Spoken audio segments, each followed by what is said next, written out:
gereja. Ada 3 hal penting yang harus kita pahami kalau kita bicara tentang gereja. Yang pertama, gereja adalah sebuah tempat. Itu adalah tempat yang kita tuju setiap hari Minggu, di mana kaki kita melangkah. Jika tujuan kita adalah gereja, maka kita semua akan melangkah ke tempat yang sama, untuk kepentingan yang sama. Sekalipun kita berasal dari berbagai tempat yang berbeda-beda, di gereja kita menuju Tuhan. Gereja juga adalah sebuah peristiwa. Di sini, gereja bukan hanya dipandang sebagai gedung atau yang kita datangi.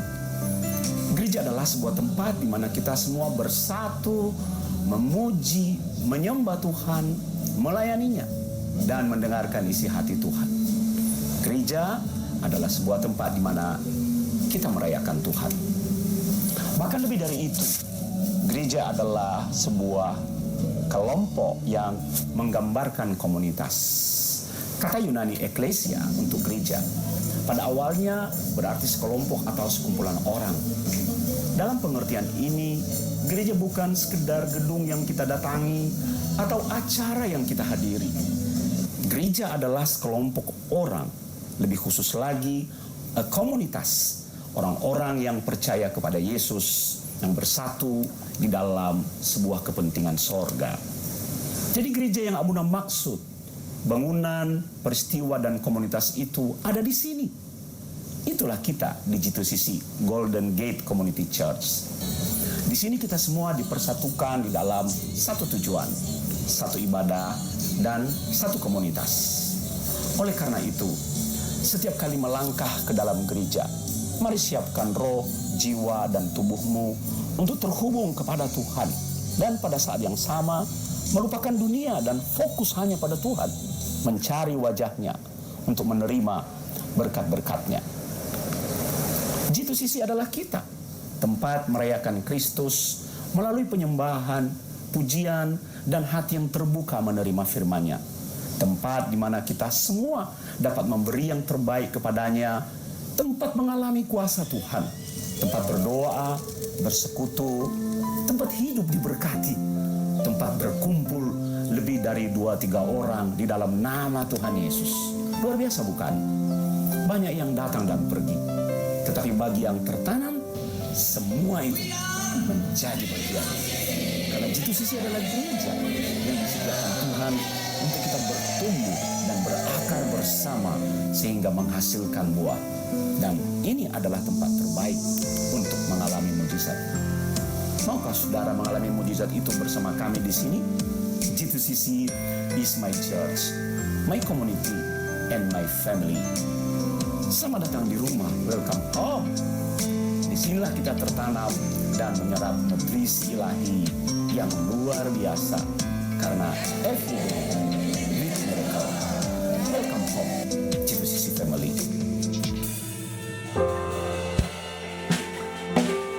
Shalom G2CC family, welcome home. Mari kita siapkan hati kita untuk memuji Tuhan pagi hari ini. Mari kita naikkan segala puji-pujian kita kepada Tuhan, hanya Dia yang layak. Kau pencipta hidupku, pelihara jiwaku. Kau layak terima segala pujian, gunaikan syukurku. Kau pemilik hidupku Tuhan, pemilik hidupku.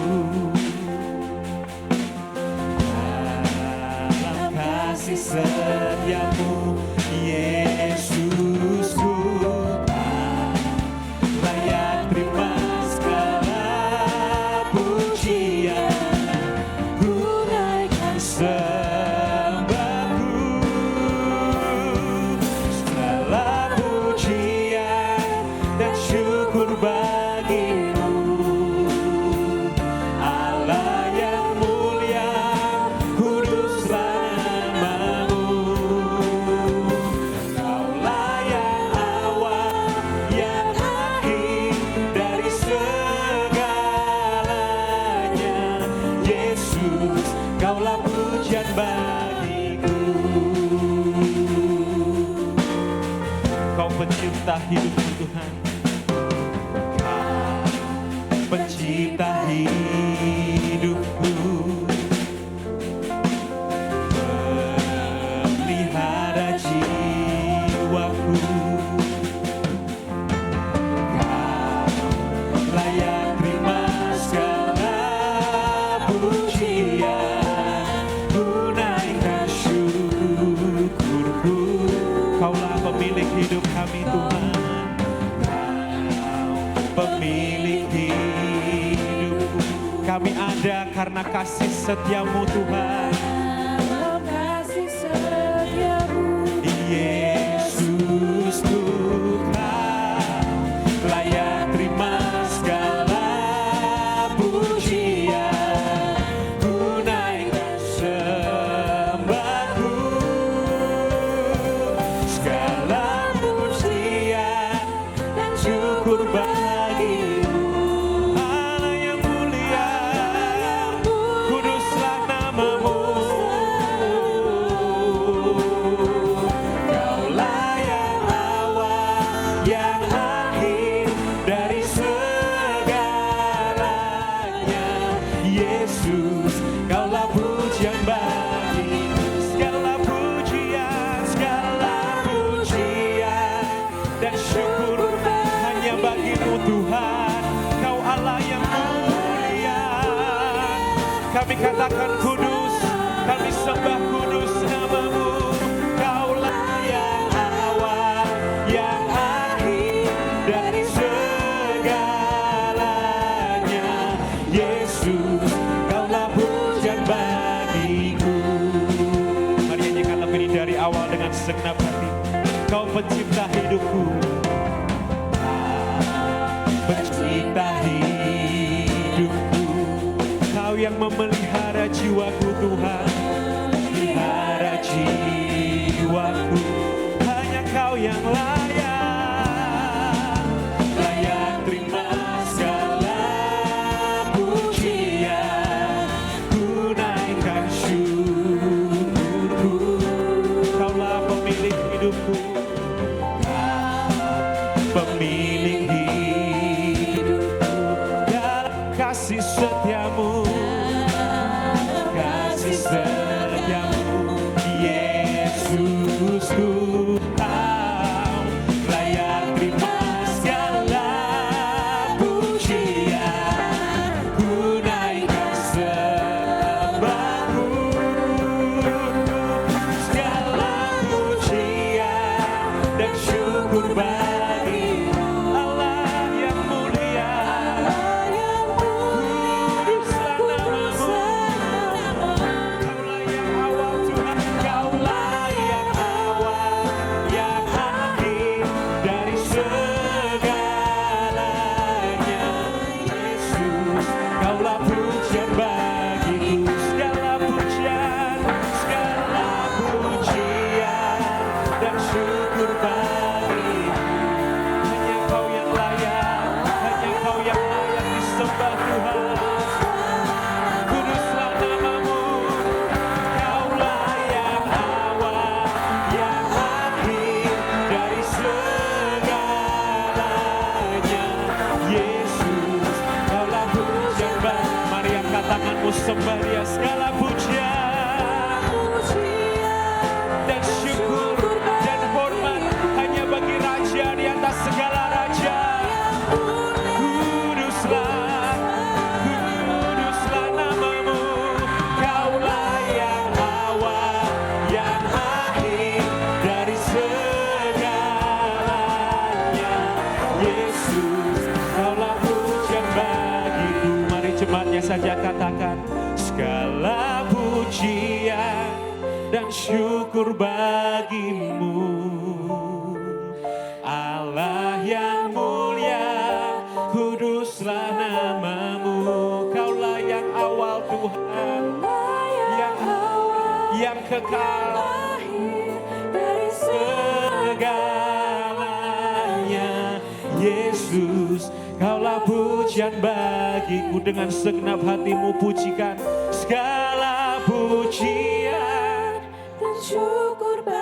Yes Lord, we worship you Lord. Allah Sebab kau Allah yang mulia. kuduslah namamu. Kaulah yang awal, yang akhir dari segalanya. Yesus, kaulah pujian bagiku. Segala pujian dan syukur bagimu. Allah yang mulia, ku sembah kau Tuhan. Sebab namamu kudus, kaulah yang awal, yang akhir dari segalanya. Yesus, kaulah pujian bagi. Sekali lagi katakan segala pujian.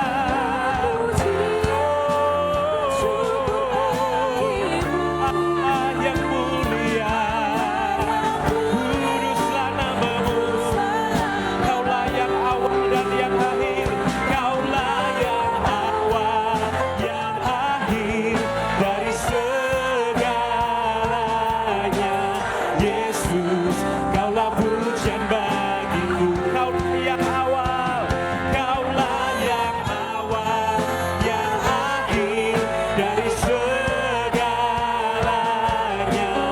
Yesus, kaulah pujian bagiku. Kaulah yang awal, kaulah yang awal, yang akhir dari segalanya.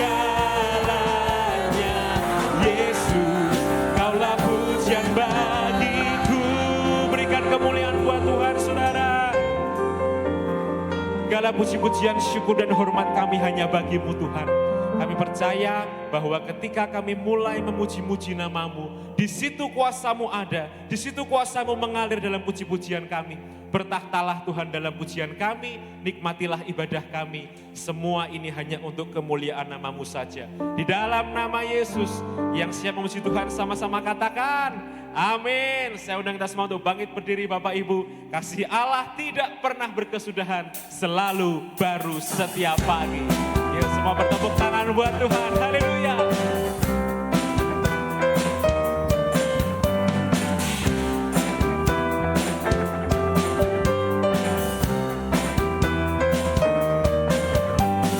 Kasih Allah tak berkesudahan, selalu baru setiap hari.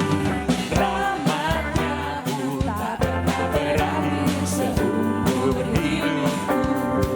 Dengan sukacita ku kan menari, dengan sorak-sorai memuji. Ku naikkan pujian, haleluya. Nyanyi bagi Dia Sang Raja, nyanyi bagi Dia Sang Raja. Kasih Allah tak berkesudahan, selalu baru setiap pagi. Rahmat-Nya pun tak pernah berakhir seumur hidup. Kasih Allah, katakan. Kasih Allah tak berkesudahan, selalu baru setiap pagi. Rahmat-Nya tak pernah berakhir dalam hidup kita, amin. Seumur hidupku, dengan sukacita ku kan menari, dengan sorak-sorai memuji. Ku naikkan pujian, haleluya. Nyanyi bagi Dia Sang Raja. Dengan sukacita ku kan menari, dengan sorak-sorai memuji. Ku naikkan pujian, haleluya. Nyanyi bagi Dia Sang Raja, nyanyi bagi Dia Sang Raja. Kasih Allah, kasih Allah tak berkesudahan, selalu baru setiap pagi. Rahmat-Nya pun tak pernah berakhir seumur hidup. Mari yang bersukacita katakan. Dengan sorak-sorai memuji Tuhan, amin. Ku naikkan pujian, haleluya. Nyanyi bagi Dia Sang Raja. Dengan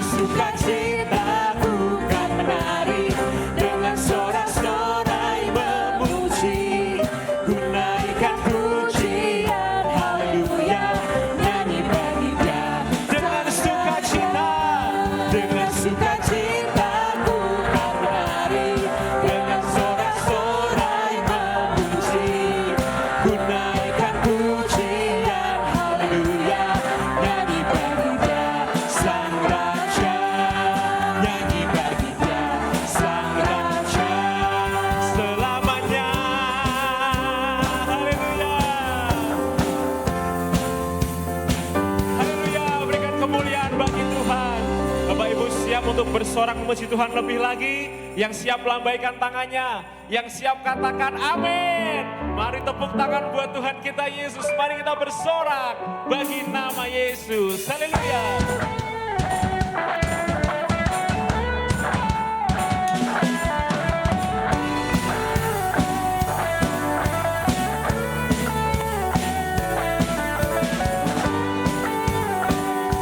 Kaulah batu karang kami Tuhan, Kaulah kota benteng dan perisai kami. Kami tidak mau berhenti memuji nama-Mu yang kudus. Haleluya. Batu karang yang teguh, kota benteng dan perisaiku, yang menang kalahkan maut, kalahkan maut. Dialah penyelamat bangkit, penyelamat yang bangkit dan hidup. Mari angkat tangan, katakan haleluya.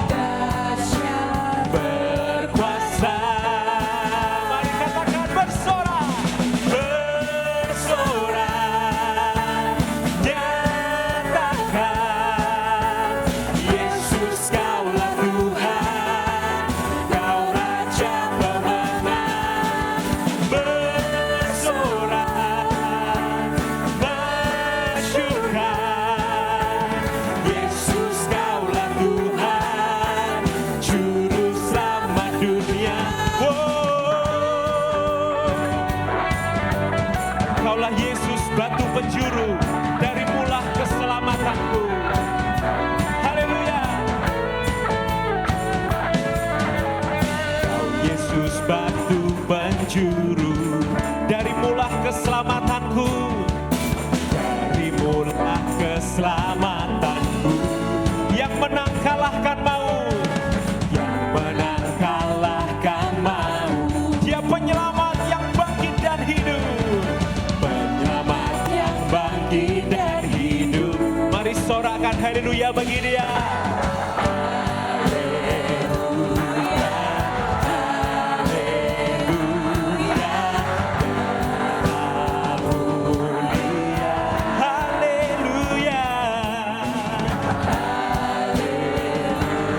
Namanya dahsyat berkuasa.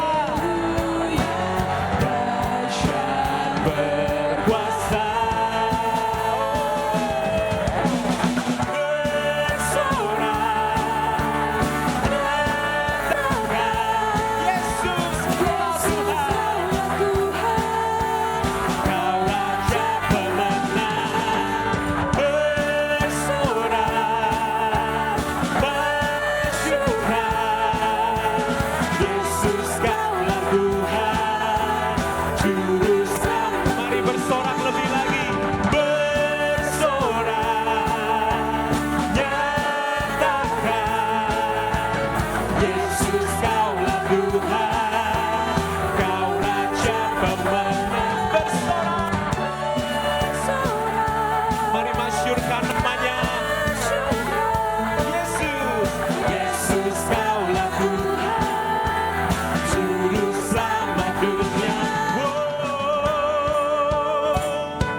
Katakan agung dan perkasa,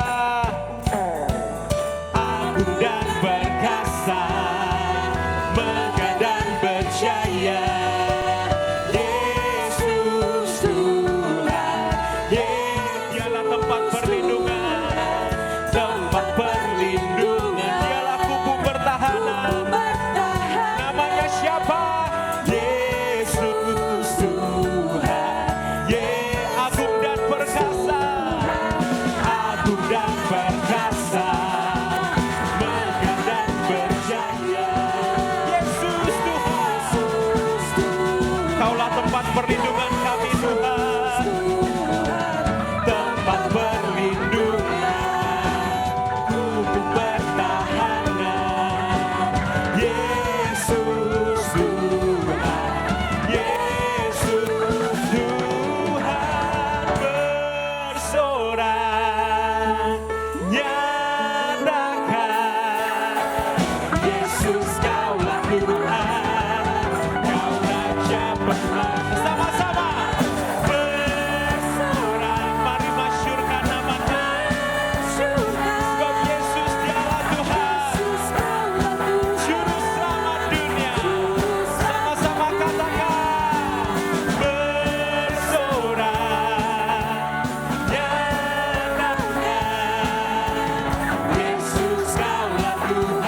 hormat dan kuasa dan kemuliaan hanya bagi nama-Mu saja Tuhan.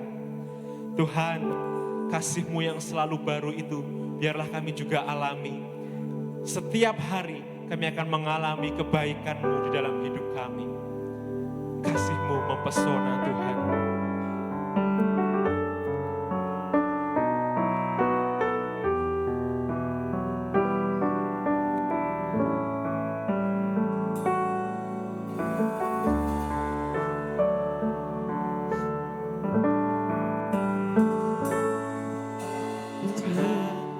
Kasih-Mu sungguhlah mempesona diriku.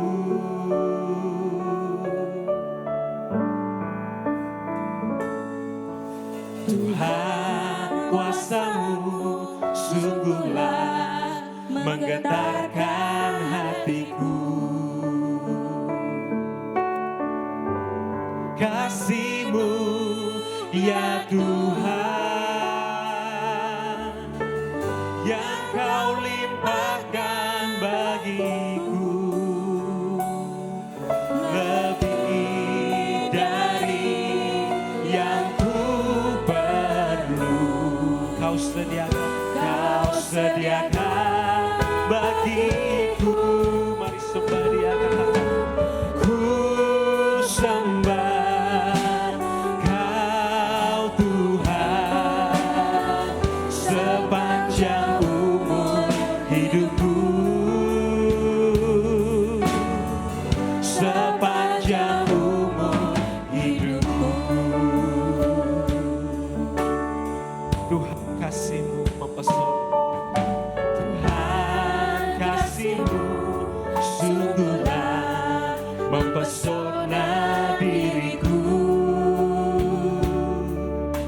Tuhan, kuasa-Mu sungguhlah menggetarkan hatiku. Kasih-Mu ya Tuhan yang Kau limpahkan bagiku, lebih dari yang ku perlu. Kau sediakan bagiku. Ku sembah Kau Tuhan sepanjang umur hidupku, sepanjang umur hidupku. Tuhan, kasih-Mu sungguh mempesona. Tuhan, kasih-Mu sungguhlah mempesona diriku. Tuhan, kuasa-Mu sungguhlah menggetarkan hatiku. Mari katakan kasih-Mu, kasih-Mu ya Tuhan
Bapa di surga, di dalam nama Tuhan Yesus, kami mengucap syukur ya Tuhan jika kami boleh berada di rumah-Mu pada saat ini Tuhan. Memuji dan menyembah Engkau, dan sepanjang umur hidup kami menyembah Engkau. Bapa, saatnya tiba untuk mendengarkan kebenaran firman-Mu. Siapkanlah hati kami, dan kuasailah hati kami, pikiran kami, juga mulut hamba sendiri ya Tuhan. Biarlah segala perkataan yang keluar dari mulut hamba-Mu ini merupakan isi hati-Mu. Roh Kudus, bekerjalah di tengah-tengah kami. Biarlah kami pulang tidak sama ketika kami datang. Hati kami diperbarui, pikiran kami diperbarui. Di dalam nama Tuhan Yesus Kristus, kami berdoa mengucap syukur. Amin. Mari Bapak Ibu, silakan kembali ke tempat duduk. Nanti kita juga bantu doa, dukung doa dalam pelayanan Abuna di Solo ya pada hari ini. Bapak Ibu, sebenarnya dalam khotbah hari ini saya belum kasih judul ya. Saya belum kasih judul. Kenapa? Karena judulnya kemarin dapatnya di belakangan ya. Jadi saya hanya dikasih Tuhan temanya ini. Tapi saya nggak ngerti judulnya apa. Sampai di titik terakhir baru Tuhan kasih judul. Nah, kita mau baca dulu ya. Di 1 Tawarik 21 ya. Ini kisah tentang Daud. Next, Keisha. Kita baca bersama-sama ya. Mulai dari ayat 1. Iblis bangkit melawan orang Israel dan ia membujuk Daud untuk menghitung orang Israel. Lalu ayat 2, lalu berkatalah Daud kepada Yoab dan kepada para pemuka rakyat, pergilah, hitunglah orang Israel dari Berseba sampai Dan bawalah hasilnya kepadaku supaya aku tahu jumlah mereka. Ayat 3, lalu berkatalah Yoab, kiranya Tuhan menambahi rakyatnya 100 kali lipat daripada yang ada sekarang. Ya Tuanku Raja, bukankah mereka sekalian hamba-hamba Tuanku? Mengapa Tuanku menuntut hal ini? Mengapa orang Israel harus menanggung kesalahan oleh karena hal itu? Ayat 4, namun titah raja itu terpaksa diikuti oleh Yoab, maka pergilah Yoab menjelajahi seluruh Israel kemudian kembali ke Yerusalem. Ayat 5, lalu Yoab memberitahukan kepada Daud hasil pendaftaran rakyat atau sensus. Di antara seluruh orang Israel ada 100.000 orang yang dapat memegang pedang dan orang Yehuda ada 470.000 orang yang dapat memegang pedang. Next. Ayat 6, orang Lewi dan Benyamin tidak dimasukkannya dalam pendaftaran sebab titah raja itu dianggap keji oleh Yoab. Tetapi hal itu jahat di mata Allah sebab itu dihajarnya orang Israel. Ayat 8, lalu berkatalah Daud kepada Allah, aku telah sangat berdosa karena melakukan hal ini, yaitu melakukan sensus. Maka sekarang jauhkanlah kiranya kesalahan hamba-Mu ini, sebab perbuatanku itu sangat bodoh. Ayat 9, tetapi berfirmanlah Tuhan kepada Gad, pelihat Daud. Ayat 10, pergilah katakanlah kepada Daud, beginilah firman Tuhan. 3 perkara ku hadapkan kepadamu, pilihlah salah satu daripadanya, maka aku akan melakukannya kepadamu. Next. Lalu ayat 11, kemudian datanglah Gad kepada Daud, lalu berkatalah Gad kepada Daud, beginilah firman Tuhan, haruslah engkau memilih 3 tahun kelaparan, atau 3 bulan lamanya melarikan diri dari hadapan lawanmu, sedang pedang musuhmu menyusul engkau, atau 3 hari pedang Tuhan, yakni penyakit sampar ada di negeri ini. Dan malaikat Tuhan mendatangkan kemusnahan di seluruh daerah orang Israel. Maka sekarang timbanglah, jawab apa yang harus kusampaikan kepada yang mengutus aku. Ayat 13, lalu berkatalah Daud kepada Gad, sangat susah hatiku, biarlah kiranya aku jatuh ke dalam tangan Tuhan, sebab sangat besar kasih sayangnya, tetapi janganlah aku jatuh ke dalam tangan manusia. Ayat 14, jadi Tuhan mendatangkan penyakit sampar kepada orang Israel, maka tewaslah dari orang Israel 70.000 orang. Ya. Nah Bapak Ibu, saya mau rekap ini, tapi kita akan belajar mulai dari ayat yang pertama. Keisha silakan, next.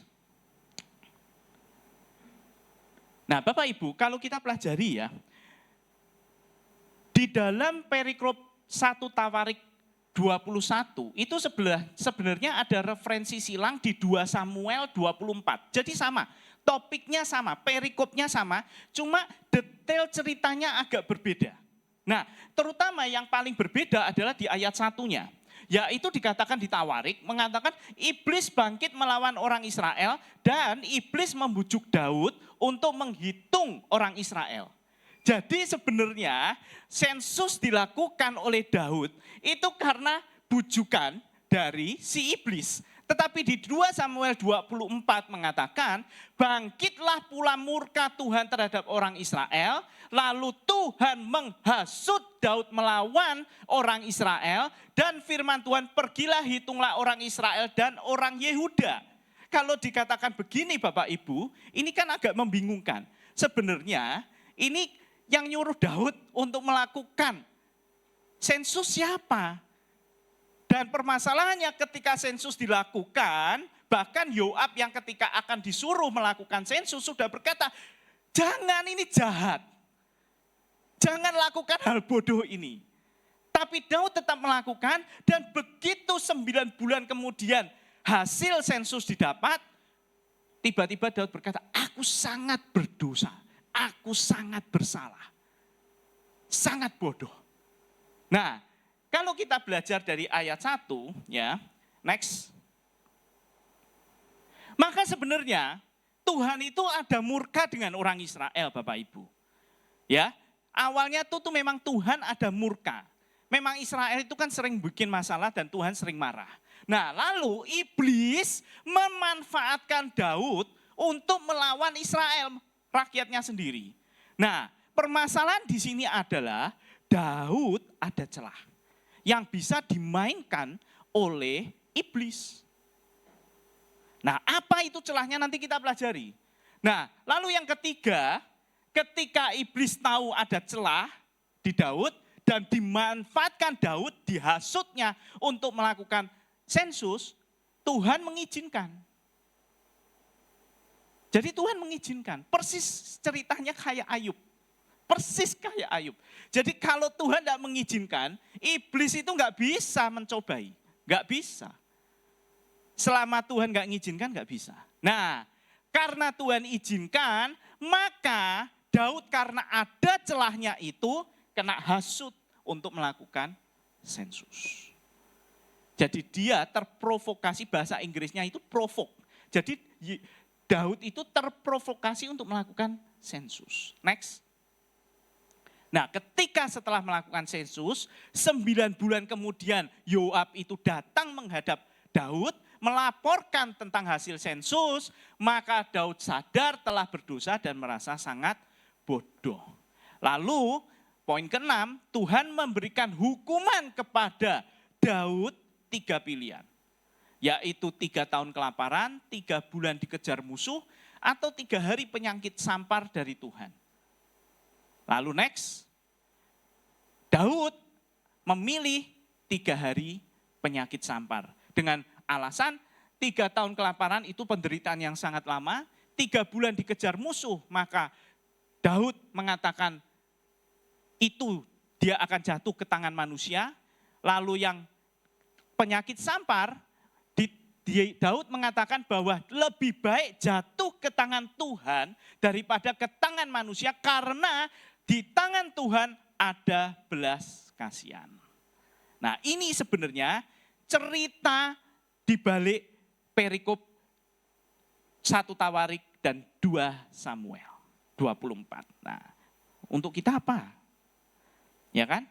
Nah, kita mau pelajari pertama latar belakangnya. Next. Jadi di dalam 1 Tawarik 20, 1 bab sebelum 1 Tawarik 21, ada 1 Tawarik 20. Nah, di 1 Tawarik 20 itu dikatakan Daud itu menang total melawan Bani Amori. Dan mengalahkan semua raksasa Filistin. Jadi latar belakang ketika Daud akan melakukan sensus, itu posisi dia itu sudah berjaya sekali. Pada puncak-puncak keberhasilannya, di mana dia mengalahkan semua musuh-musuhnya, terutama yang paling berat adalah raksasa Filistin. Jadi raksasa Filistin itu bukan cuma Goliat, ada yang Goliat lain. Dan itu dikalahkan semua, dikatakan di 1 Tawarik 20. Lalu Daud merasa hebat, merasa aman, karena dia sudah mengalahkan semua musuhnya, maka negaranya aman. Dan dia merasa percaya diri, nah dia mulai masuk di dalam yang namanya sombong. Dan disinilah celah iblis masuk. Iblis melihat bahwa Daud ini dengan disenggol di dalam kesombongannya, dia akan jatuh. Maka dia pakai kesombongan Daud ini untuk dibenturkan dengan Israel. Daud terjebak hasutan iblis untuk melakukan sensus. Jadi sensus yang di sini dilakukan adalah itu melakukan pendaftaran di jumlah berapa orang, semuanya tentaranya. Nah, di sini akan terlihat berapa sebenarnya kekuatan Daud. Karena semakin besar tentara yang dimiliki oleh Daud, maka semakin besar kejayaan, kesuksesan, keberhasilan Daud dalam memimpin kerajaannya. Nah, Bapak Ibu, next. Pertanyaannya, masa melakukan sensus salah sih? Iya toh? Kan permasalahannya ini cuma karena Daud melakukan sensus, itu aja sebenarnya. Walaupun itu diprovokasi ataupun tidak, kesalahan Daud adalah melakukan sensus. Nah, Bapak Ibu, kalau kita di dunia modern sekarang, termasuk saya sendiri lah ya, kita kerja sama orang atau kita punya usaha sendiri, namanya menghitung kekuatan atau kekayaan, ya aset, di dalam ilmu manajemen itu adalah sesuatu yang wajar. Wajar kan? Jualan mobil, kita hitung berapa mobil yang kita miliki. Ya kan? Punya pabrik, kita hitung aset berapa. Ya kan? Itu wajar. Tetapi permasalahannya, kenapa ini menjadi salah? Dan Bapak Ibu, minggu depan ya, saya akan lanjutkan bagian yang kedua adalah tentang manajemen dan marketing berdasarkan kitab Kejadian. Ya, ada sambungannya dari sini. Jadi ini bagian 1, nanti bagian 2-nya berikutnya. Nah, kita akan pelajari kenapa sensus yang di dalam ilmu manajemen merupakan suatu hal yang wajar, tetapi dalam kasus ini kok salah. Dan mendatangkan malapetaka. Next. Yang pertama, bukan Tuhan yang memerintahkan sensus. Bukan Tuhan. Daud yang memerintahkan. Ya. Lalu yang kedua, di dalam Keluaran 30, jadi sebenarnya Bapak Ibu, di dalam kitab Keluaran 30 itu jelas diatur tentang aturan sensus.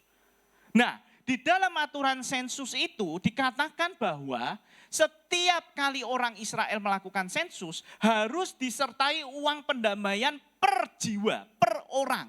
Nah, dalam hal ini Daud gak ngelakuin sama sekali.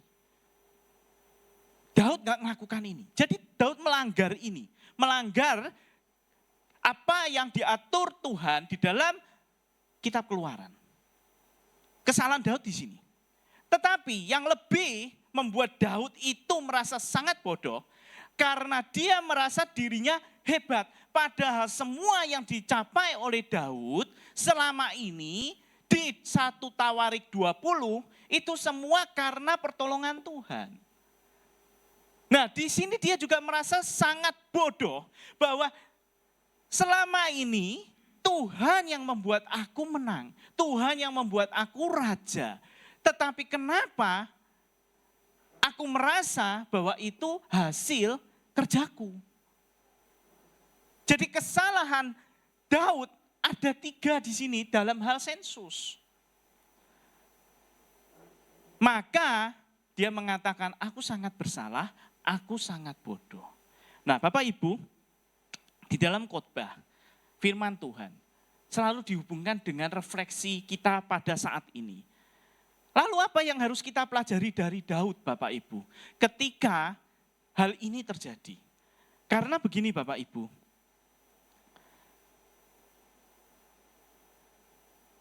merasa diri hebat, kesombongan, menurut saya itu batasnya setipis rambut. Kita nggak sadar bahwa batas kesombongan itu hanya setipis rambut. Dan kita tiba-tiba tidak sadar melewati itu. Kenapa saya bisa berkata itu Bapak Ibu? Karena saya pernah mengalami hal ini. Cuman saya tidak melakukan sensus waktu itu. Tetapi saya mengucapkan satu kalimat yang setelah saya ucapkan saya mengatakan aduh salah. Tapi sudah terlanjur keluar dari mulut saya. Yaitu saya mengatakan ketika saat itu saya pada puncak-puncak keberhasilan saya juga. Semua musuh saya kalahkan. Semua tender saya menangkan. Semua saingan saya kalahkan. Proyek dari ujung timur sampai ke ujung barat di Indonesia. Saya dapat semua. Sampai ke titik itu seperti Daud, saya mengatakan kepada Tuhan, tidak ada satu manusia pun yang tidak bisa saya beli. Saya mengatakan itu. Dan begitu saya mengatakan itu, saya sadar, aduh, salah. Dan benar Bapak Ibu, tidak lama, hanya butuh kurang dari setahun, semua habis. Semua habis. Semua habis. Tidak tersisa. Tidak ada sisanya. Bahkan sak kandang-kandangnya mau hilang. Rumah saya hampir saja hilang. Itu yang terjadi Bapak Ibu. Jadi tolong Bapak Ibu benar-benar tahu bahwa masalah kesombongan itu hanya setipis rambut. Tidak kelihatan. Dan tiba-tiba engkau sudah melangkainya. Dan ketika engkau sudah melangkainya, kamu nggak bisa balik lagi ke sini. Mau narik ucapan nggak bisa. Karena sudah terucap. Dan setiap ucapan kita dicatat. Nah Bapak Ibu, next. Relevansi dengan orang Kristen modern apa Bapak Ibu? Orang Kristen modern sekarang, saya bagi menjadi dua kelompok. Yang pertama adalah orang Kristen yang telah berhasil. Di dalam segala usahanya, di dalam segala karirnya, dia sudah berhasil. Dia sukses secara materi. Semuanya berhasil. Apa yang dikerjakan semua berhasil. Dan orang bisa melihat keberhasilannya. Dan lalu kelompok yang kedua adalah orang yang masih bergumul. Masih bergumul terutama dengan keuangan mereka. Kita nggak bisa menafikan bahwa semua orang tidak terdapat dalam dua golongan ini. Hampir semuanya jatuh ke dalam dua golongan ini. Ya kan? Nah, Bapak Ibu, kalau kita pelajari kisah Daud, maka sebenarnya orang yang sukses, orang yang berhasil, itu rawan sekali jatuh di dalam kesombongan. Sangat rawan. Dan kalau sudah jatuh ke dalam kesombongan, boom, iblis akan dipakai Tuhan untuk memproses. Dan itu enggak enak Bapak Ibu. Nah, jadi saya ingin sampaikan Bapak Ibu, kepada satu golongan orang Kristen yang sukses. Mau engkau sukses sebagai pengajar, engkau sukses di dalam pekerjaanmu, karirmu mencapai jabatan yang tinggi, ataupun engkau pengusaha yang memiliki kesuksesan di mana engkau memiliki aset yang banyak, dan engkau menghitung jumlah asetmu apa saja, untuk memastikan semuanya baik-baik saja, sampai di situ masih oke. Tapi detik ketika engkau merasa nyaman, ketika engkau merasa tidak akan dapat jatuh, karena kekayaanmu itu semua, detik itu engkau akan jatuh. Karena ketika saya mengalami hal itu sebelum jatuh, saya memiliki kekayaan banyak sekali, keberhasilan yang luar biasa, dan backing yang begitu kuat di sekitar saya, sehingga nggak mungkin tersentuh secara hukum. Lolos terus. Nah di situ kesombongan keluar. Maka pastikan Bapak Ibu, ketika engkau di dalam posisi berhasil, pastikan semua itu karena Tuhan. Tidak ada satupun yang melibatkan kehebatanmu. Enggak ada. Enggak ada. Semua itu karena kasih karunia. Sedangkan orang Kristen yang masih bergumul gimana? Nah, Bapak Ibu, di dalam mempersiapkan khotbah ini, saya mentok di sini sebenarnya. Saya berhenti di sini. Makanya judulnya pun enggak ada. Kenapa? Karena saya berhenti di sini. Tuhan, mau apa engkau sampaikan ke anak-anakmu dengan perikop ini? Kalau sampai ke Daud yang sombong, oke, berhenti sampai di sini. Tetapi relevansinya apa dengan kelompok yang kedua? Lalu Tuhan memberikan saya satu kata, yaitu next. Ini Bapak Ibu. Bahwa semua hanya angka. Semua hanya angka. Tuhan hanya bilang, mau engkau kaya, mau engkau masih bergumul, itu semua hanya angka. Mau saldomu biru ataupun saldomu merah, itu tetap hanya angka bagi Tuhan. Bagi Tuhan itu tidak ada artinya Bapak Ibu. Semua kekayaan yang kau miliki, itu bagi Tuhan hanya cuma sebuah angka. Dan kalau engkau di dalam kesulitan setiap hari bergumul untuk membayar tagihanmu dan segala macam, Tuhan juga bilang, itu hanya sekedar angka. Janganlah hatimu khawatir. Udah itu aja. Karena Tuhan menunjukkan ketika engkau menyombongkan angka di hadapan Tuhan, lihat Tuhan, aku berhasil, kekayaanku begini, asetku begini dan segala macam, maka Tuhan menghukum dengan melawan dengan apa? Dengan angka juga. Ketika engkau membawa angka ke hadapan Tuhan sebagai kehebatanmu, maka Tuhan akan melawan dengan angka juga. Dan dibuktikan dengan 3 tahun, 3 bulan, 3 hari. Dan dibuktikan dengan apa? 70.000 orang Israel mati. Itu sekitar 7-8% jumlah tentara. Itu besar sekali. Jumlah 5-8% itu besar sekali. Dan itu pun sebenarnya karena Tuhan yang menghentikan. Kalau Tuhan saat itu diteruskan, jumlah yang mati lebih dari sini. Lebih dari 70.000. Maka sebenarnya bagi Tuhan itu sangat mudah. Semua hanya angka di hadapan Tuhan. Tidak ada sesuatu yang spesial. Tapi bagi manusia, angka-angka di dalam rekening kita itu sangat spesial. Ya kan? Bahkan kadang hampir tiap hari, tiap 2 jam, buka cek saldo. Ya kan? Ada uang masuk enggak? Tapi bagi Tuhan sebenarnya itu cuma angka. Enggak ada sesuatu yang istimewa.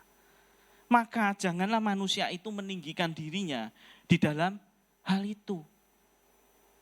Karena detik kita melanggar batas rambut itu, yaitu kesombongan merasa hebat, ya udah, Tuhan akan goyangkan angka itu semua. Dan kita nggak bisa apa-apa. Nggak bisa apa-apa. Nah, kita mau lihat 2 ayat, Kesya. Next. Di Amsal 10 ayat 22 jelas. Berkat Tuhanlah yang menjadikan kaya, susah payah tidak akan menambahinya. Ini untuk pegangan kelompok yang pertama, yang sudah berhasil. Bahwa Tuhanlah yang menjadikan engkau kaya. Tidak ada jerih payahmu sedikit pun di situ. Maka jangan sombong, jangan bangga terhadap semua keberhasilanmu. Karena itu semua karena Tuhan yang kasih. Ya Bapak Ibu, dalam segala hal, engkau sudah merasa punya aja. Jangan bangga. Itu semua karena pemberian Tuhan. Lalu sebaliknya yang di kelompok kedua, juga ada ayatnya jelas. Di Filipi 4 ayat 19, Abuna minggu kemarin juga berkata ya, bahwa Allahku akan memenuhi segala keperluanmu menurut kekayaan dan kemuliaannya di dalam Kristus Yesus. Bapak Ibu yang saldonya merah, ya saldonya masih merah. Sebentar biru, sebentar merah, sebentar biru, sebentar merah. Percayalah, itu hanya angka. Hidupmu bukan ditentukan oleh angka yang merah. Tetapi hidupmu itu menurut kekayaan dan kemuliaan di dalam Kristus Yesus. Jadi jangan khawatir. Kalau engkau menghadapi tagihan yang begitu besar dan engkau lihat tidak mungkin, maka katakan kepada dirimu, bahkan katakan kepada dompetmu, bahkan katakan kepada buku rekeningmu, engkau hanya sebuah angka di hadapan Tuhan. Bahwa Tuhan sanggup untuk memenuhi segala keperluan kita dan kebutuhan kita. Nah, Bapak Ibu, sebenarnya sampai di sini saya juga sudah selesai. Khotbahnya sudah selesai. Jelas, khotbah hari ini untuk dua kelompok. Orang yang berhasil dan orang yang masih bergumul. Ya Samuel, lihat masih lama ya. Ya betul, khotbahnya sekarang cepat-cepat. Enggak. Intinya sampai di sini saya sudah mempersiapkan selesai. Oke? Tuhan, saya sudah selesai. Apalagi, gak ada kan? Saya mau tutup. Tiba-tiba Tuhan berkata, kenapa engkau gak bahas tentang reaksi Daud, respon Daud? Kenapa engkau hanya bicara tentang kesalahan Daud? Kenapa engkau hanya bicara tentang pikiran Tuhan terhadap dua kelompok orang Kristen? Yang satu sudah berhasil dan yang satu masih berjuang. Kenapa engkau tidak membahas tentang reaksi Daud?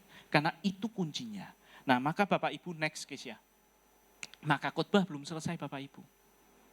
Karena Tuhan justru mementingkan yang ini.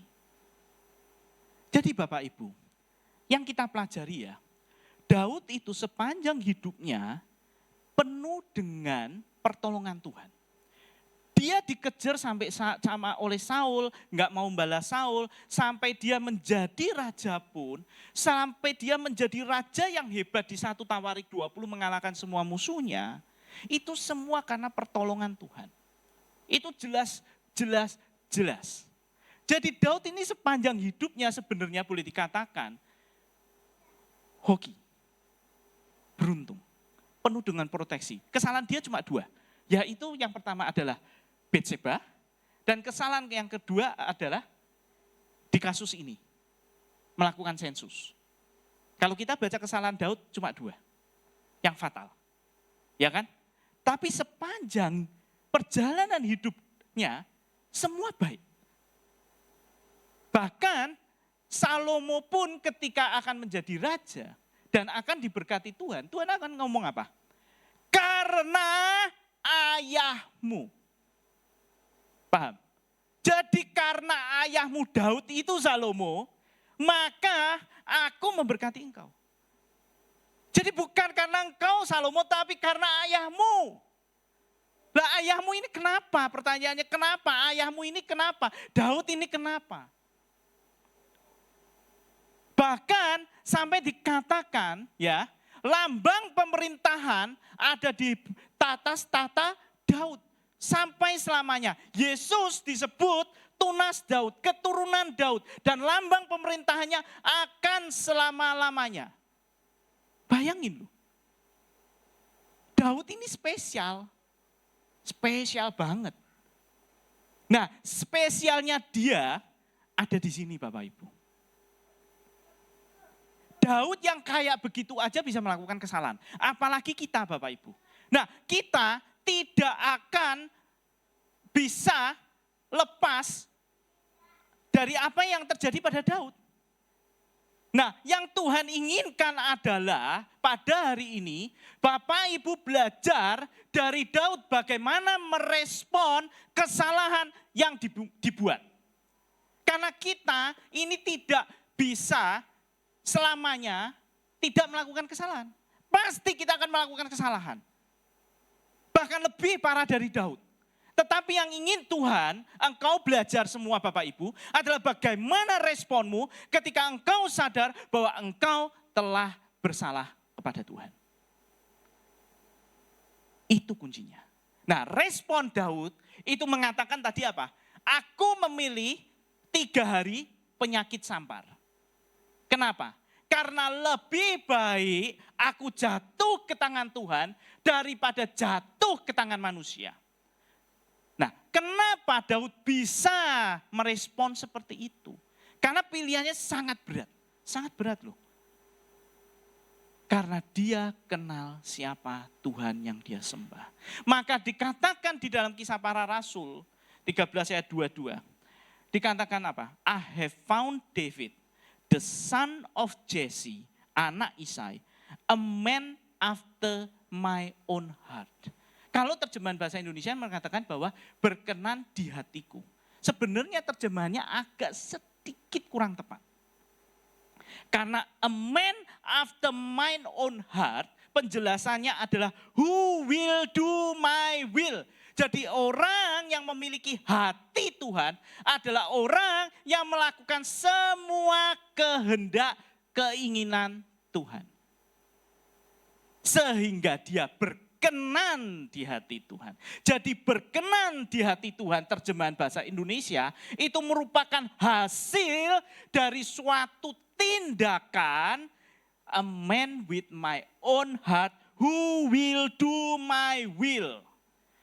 Jadi Bapak Ibu, jika engkau ingin berkenan kepada Tuhan dan mendapatkan belas kasihan Tuhan, walaupun kau salah dan hukuman turun ke atasmu, kuncinya adalah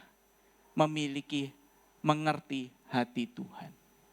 Yaitu melakukan segala kehendaknya. Itu Bapak Ibu. Hanya sesederhana itu. Tapi berapa banyak kita benar-benar mengenal dia. Bapak Ibu, saya kemarin ngobrol sama Chelsea lewat video call.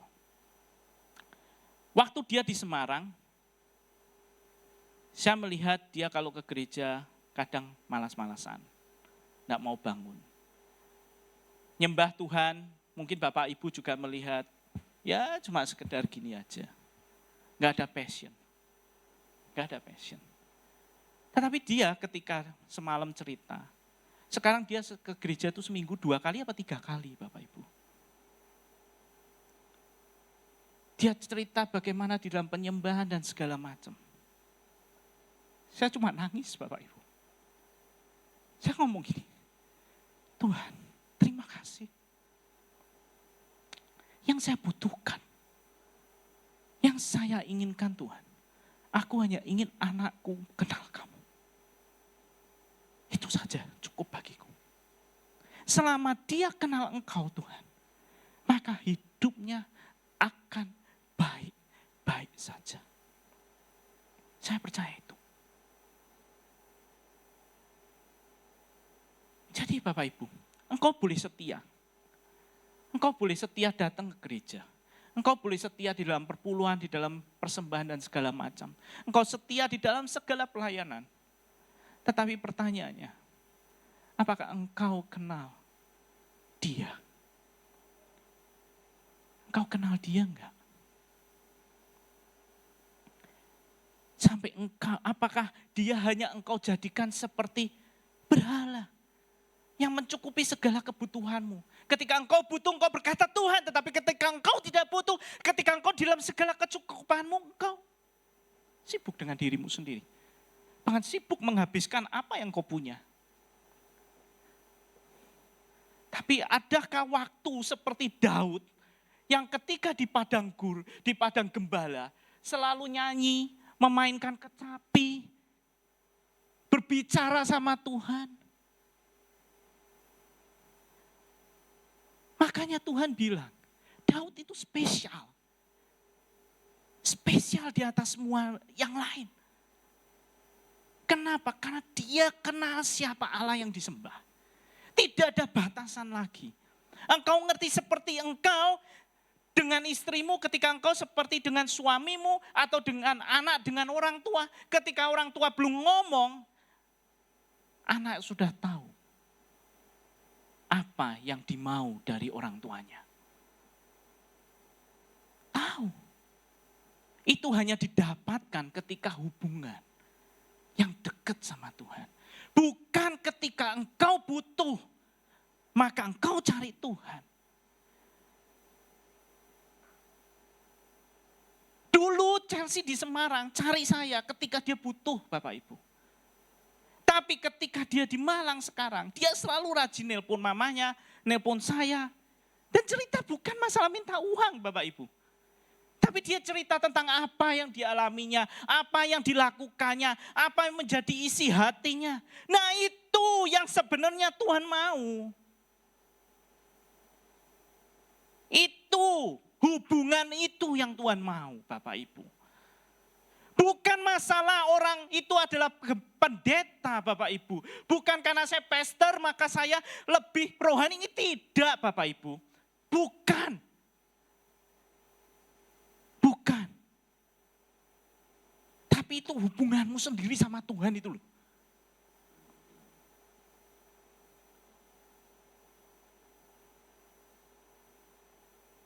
Dan itu akan menentukan semua langkahmu. Ketika hatimu terpaut kepada Tuhan. Dan engkau tahu dialah satu-satunya kekasih hatimu. Engkau akan terhindar dari segala macam. Terutama kesombongan. Karena engkau setiap pagi mengatakan, Tuhan terima kasih. Terima kasih Tuhan. Isinya hanya mengucap syukur setiap hari. Setiap saat engkau hanya mengatakan terima kasih Tuhan. Terima kasih. Engkau sadar bahwa setiap hal yang baik dan yang buruk di dalam hidupmu. Itu semua karena Tuhan.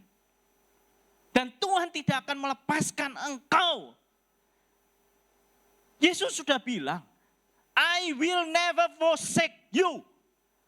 Aku tidak akan pernah meninggalkan engkau. Tapi kenapa engkau sendiri yang merasa Tuhan meninggalkan engkau? Dan justru engkaulah yang meninggalkan Tuhan. Dan setelah itu engkau yang mengatakan Tuhan meninggalkan engkau. Kan aneh. Itu Bapak Ibu. Pesan Tuhan pada pagi hari ini jelas sekali. Siapakah dia bagimu? Pemain musik silakan naik. Kembali ke atas. Siapakah Tuhan bagimu? Engkau sibuk kerja. Saya kemarin ketemu dengan salah seorang jemaat yang berdagang. Dan dia katakan setiap bulan dia berjuang untuk membayar biaya sewa lapak. Saya katakan Bapak Ibu, itu hanya sebuah angka. Bagi Tuhan itu hanya sebuah angka. Tagihan uang sekolah anakmu, tagihan listrikmu, semua tagihanmu. Itu hanya sebuah angka. Tetapi yang penting bagi Tuhan adalah hubunganmu dengan Tuhan. Apakah engkau hanya datang ke Tuhan hanya saat butuh? Ataukah engkau seperti Daud, seperti anak saya, yang cerita panjang sekali, yang mana dia tidak pernah melakukan ketika di Semarang. Dan dalam hati saya mendengarkan ceritanya dia ketika dia menemukan ada lagu pujian satu yang begitu bagus. Dia bilang bagus sekali Pak lagu ini tentang Immanuel. Padahal saya tahu dulu dia sering dengarkan lagu Korea, lagu-lagu yang dunia. Taylor Swift, dan lain-lainnya. Ketika saya mendengarkan dia berkata di dalam video call itu, saya cuma berkata, Tuhan terima kasih, Tuhan terima kasih, Tuhan terima kasih. Akhirnya anakku menemukan Engkau. Tidak dengan caraku, tapi dengan caramu sendiri Tuhan. Karena waktu dia mau berangkat, aku khawatir sebenarnya. Anak ini kok gak bisa connect dengan Tuhan. Tapi ketika dia di sana, Tuhan bekerja dengan caranya sendiri. Dan oleh karena itu, saya bersyukur sekali. Saya membawakan khotbah dengan tema ini. Hati Daud. Di mana malam sebelumnya, saya melihat kebaikan Tuhan bekerja di dalam diri anak saya.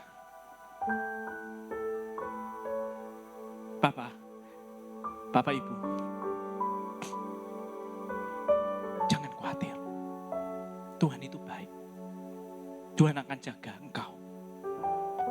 Tuhan akan jaga rekeningmu. Tuhan akan jaga keuanganmu. Tuhan akan jaga pekerjaanmu. Tuhan akan jaga anak-anakmu. Tuhan akan jaga keluargamu. Tuhan akan jaga semua yang kau cintai. Tuhan akan jaga semua. Jangan khawatir. Jangan khawatir. Everything is going well. Katakan semua hanya angka. Ketika engkau lihat saldo merah, semua hanya angka. Mari Bapak Ibu, kita nyanyikan lagu ini. Biarlah ini menjadi refleksi kita. Bahwa kita punya Allah yang hebat. Kita punya Allah yang tahu persis apa kebutuhan kita. Jangan ada kekecewaan di dalam diri kita terhadap Dia. Mari kita nyanyikan lagu ini. Engkau yang lebih tahu cara untuk membuka. Ku percaya Kau Tuhan yang tak pernah gagal, menjadikanku lebih dari pemenang. Ku percaya Kau Tuhan yang tak pernah lalai, menepati janji-janji-Mu, menepati janji-Mu, menepati janji-janji-Mu, menepati janji-Mu, menepati janji-janji-Mu.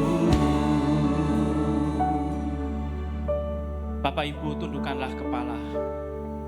Arahkan hatimu kepada Tuhan. Lihatlah dirimu. Apakah engkau pada kelompok yang pertama? Engkau telah berhasil di dalam segala pekerjaanmu. Hasil tanganmu itu engkau Tuhan berkati luar biasa.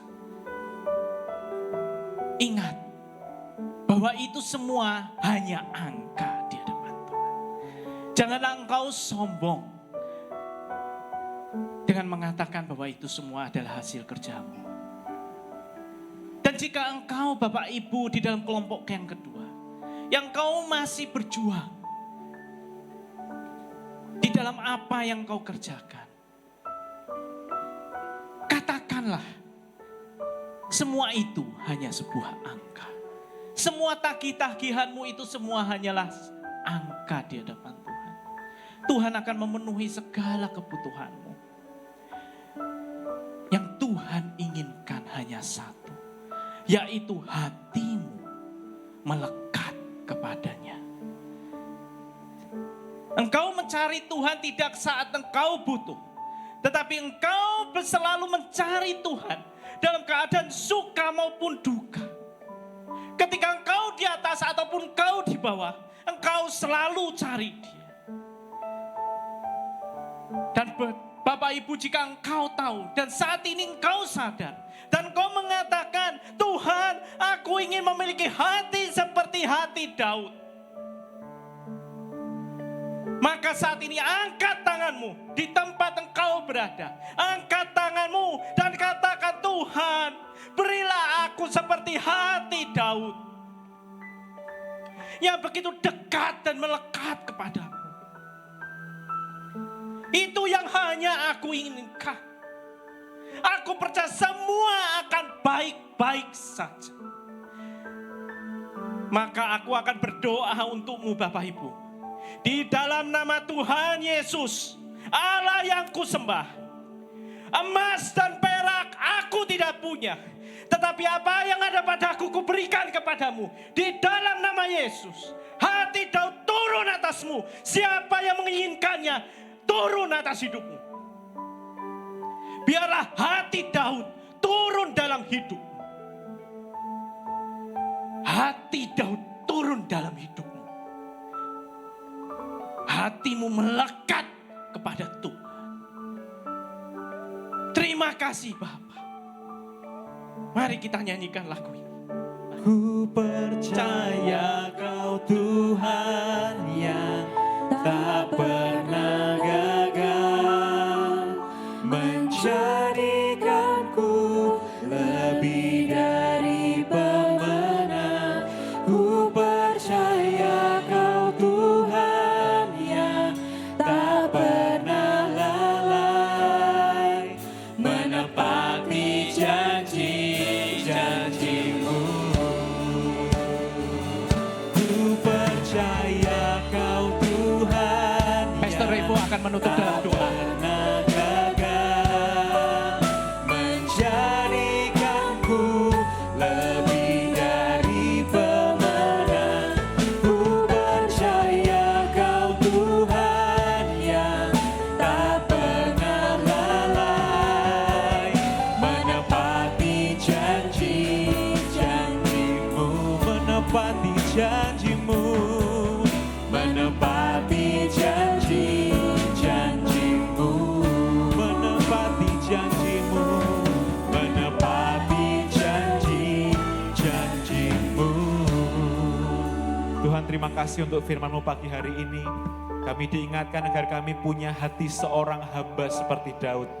Berikanlah kepada kami hati yang mau menganggap Tuhan sebagai teman kami. Tempat kami berbicara, tempat kami curhat, tempat kami mencari pertolongan, tempat kami memuji dan menyembah. Jadikanlah kami seperti Daud Tuhan, seorang pemuji, penyembah, pemusik yang berkenan di hadapan-Mu. Tuhan, ampuni kalau selama ini kami salah. Ampuni kalau kami melakukan hal-hal yang membuat Engkau sedih Tuhan. Ampuni kami dalam ketidakmengertian kami. Tapi pagi hari ini kami diingatkan untuk dekat dengan-Mu, melebihi dekat dengan apapun yang ada di dunia ini. Untuk dekat kepadamu lebih dari apa yang kami miliki Tuhan. Dan kami mau ambil komitmen mulai hari ini Tuhan. Kami mau menjadikan Tuhan sahabat kami. Tempat bersandar, tempat kami berlindung, tempat kami percaya. Walaupun Engkau mengizinkan ada pencobaan-pencobaan yang hadir dalam hidup kami. Tapi kami mau tetap pegang Engkau Tuhan. Sebab Engkau adalah sumber kekuatan dan sumber solusi dari segala apa yang sedang kami alami saat ini. Terima kasih untuk firman-Mu, berkati kembali Pastor Jimmy yang telah menyampaikan isi hati-Mu. Tambah-tambahkanlah hikmat, tambah-tambahkanlah pengetahuan, revelation, wibawa ilahi daripada Tuhan. Sehingga boleh memberi makan kami jemaat-Mu dengan makanan-makanan rohani yang menguatkan tubuh rohani kami. Terima kasih Tuhan untuk firman-Mu. Kami mau belajar percaya kepadamu. Beshem Yeshua, dalam nama Yesus sama-sama kita katakan, amin.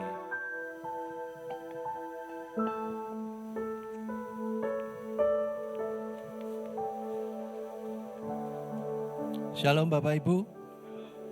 Terima kasih Pastor Jimmy untuk firman-Nya, firman yang hidup, kuat dan tajam seperti pedang bermata dua yang mampu memisahkan jiwa dan roh, yang mampu membedakan pengertian dan pikiran hati kita. Amin. Ibadah Raya Minggu 19 Mei nanti sore di tempat ini pukul 5 sore dilayani oleh Pastor Revo Saluku. Ibadah online pukul 5 ibadah online setiap pukul 5 dilayani oleh Pastor Sony setiap hari Rabu minggu depan.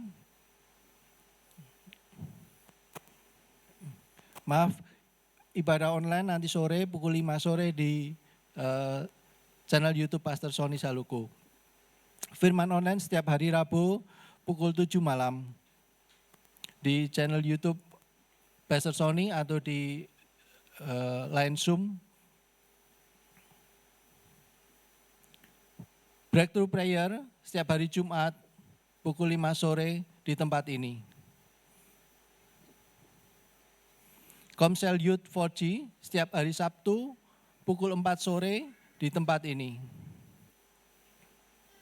Ibadah Raya Minggu 25 Mei, ibadah pagi pukul 7 pagi di tempat ini akan dilayani oleh Ibu Els dan Ibu Katarina. Ibadah sore di tempat ini jam 5 sore akan dilayani oleh Pastor Revo Saluku.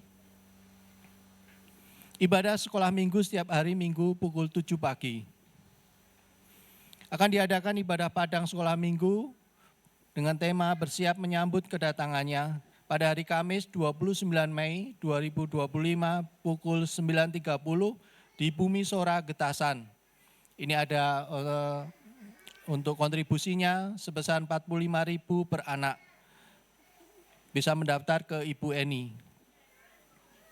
Youth Camp diadakan di Pinus Kenteng tanggal 27 sampai 28 Juni 2025 dengan kontribusi sebesar 150.000 per orang. Pendaftaran kepada Saudari Seril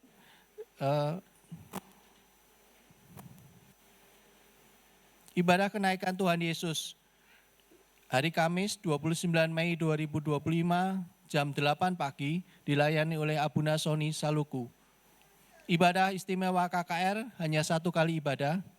Minggu 1 Juni 2025 pukul 5 sore dilayani oleh Abuna Soni Saluku.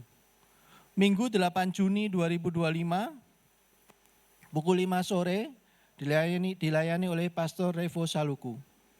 KKR Pengurapan Roh Kudus Senin 2 Juni 2025 pukul 6 sore oleh Abuna Soni Saluku. Jumat 6 Juni 2025 pukul 6 sore oleh Pendeta Rudianto dan Evangelis Jonas.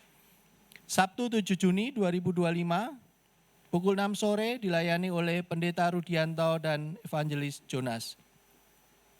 Akan diadakan donor darah pada hari Minggu 8 Juni pukul 9.30 setelah ibadah pagi. Menghimbau kepada Bapak, Ibu, Saudara, ada anggota keluarga yang sedang demam, flu, batuk, pilek tidak diperkenankan untuk mengikuti ibadah secara onsite, harap mengikuti ibadah secara online. Tetap menerapkan protokol kesehatan dimanapun kita berada serta beraktivitas.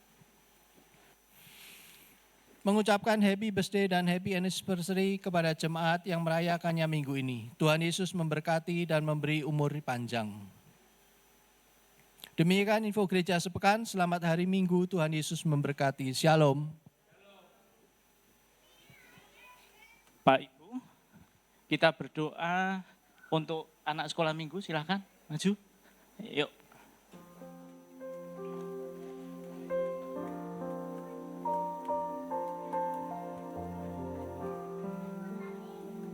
Mari Bapak Ibu saya undang untuk bangkit berdiri dan mengangkat tangan. Kita akan langsung menutup ibadah pada pagi hari ini.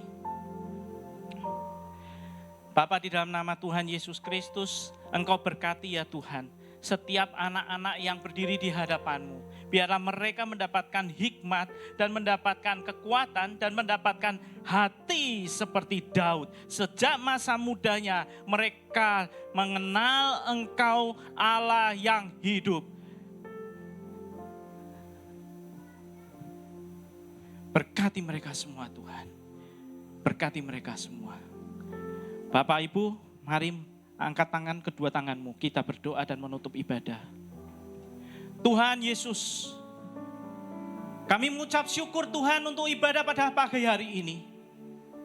Bahwa Engkau telah berbicara isi hatimu sesungguhnya kepada anak-anak-Mu. Biarlah mereka semua pulang membawa hati Daud. Berkatilah apa yang mereka lakukan ya Tuhan, yang mereka kerjakan. Berkati kedua tangan mereka ya Tuhan, supaya setiap yang dikerjakan dibuat berhasil. Berkati setiap persembahan mereka, berkati setiap perpuluhan mereka, berkati semuanya ya Tuhan. Apapun yang menjadi kerinduan dan keinginan hati mereka ya Tuhan, Engkau yang menyediakan segalanya Tuhan, Engkau yang mencukupkannya. Yang sakit Tuhan sembuhkan, yang membutuhkan pertolongan Tuhan tolong. Yang membukakan pintu, biarlah Tuhan yang membukakan. Terima kasih Bapa. Tuhan memberkati Engkau dan melindungi Engkau. Tuhan menyinari Engkau dengan wajahnya dan memberi Engkau kasih karunia. Tuhan menghadapkan wajahnya kepadamu dan memberi Engkau damai sejahtera. Yang percaya berkata, amin.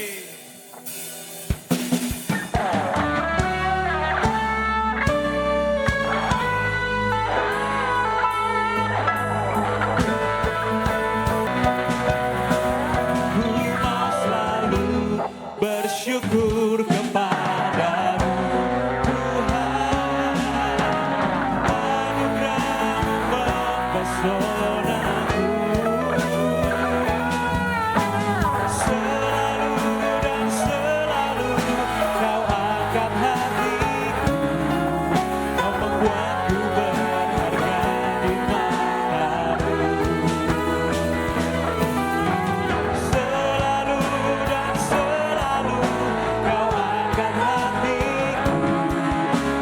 membuatku berharga di matamu.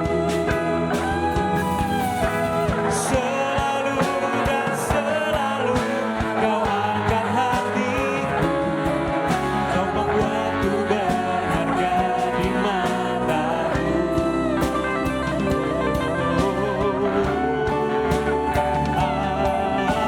Amin. Silakan duduk, silakan ambil saat teduh.